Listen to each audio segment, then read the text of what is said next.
dedicated to eastern and southern Kentucky. This is WYMT Mountain News Weekend Edition.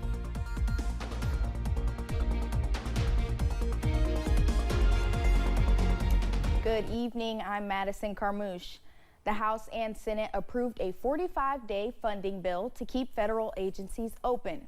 House Speaker Kevin McCarthy dropped his demands for steep spending cuts and relied on Democratic votes for passage. The bill increases federal disaster assistance funding, but does not include aid for Ukraine or border security, which likely would be taken up in a separate measure. Michael George reports from New York. It's been a day full of twists and turns, but the American people can breathe a sigh of relief. There will be no government shutdown. Late Saturday, the Senate voted to approve a 45-day federal spending plan. Earlier, House Speaker Kevin McCarthy crafted the measure and pushed it through despite opposition from hard-right Republican members of his own party. The bill is passed, and without objection, the motion to reconsider is laid on the table.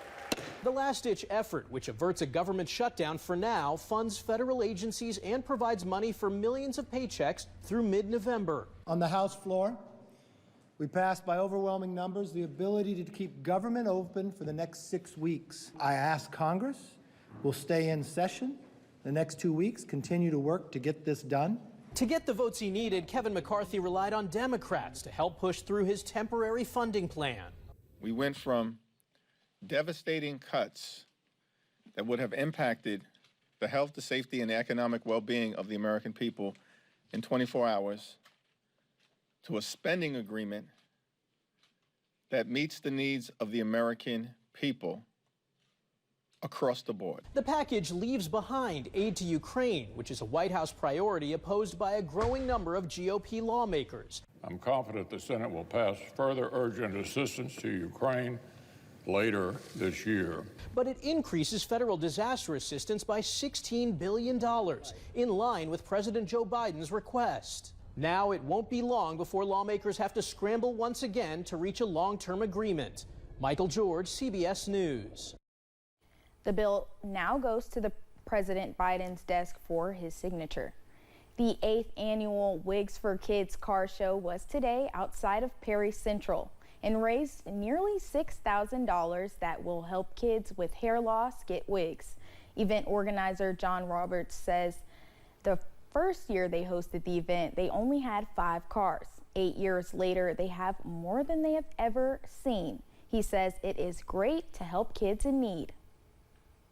And even though I may never know a child who goes through cancer or alopecia, I know there's a lot of kids that go through it and would like a wig, and I love cars. So I started a car show. We've been doing it 8 years. It's grown every year.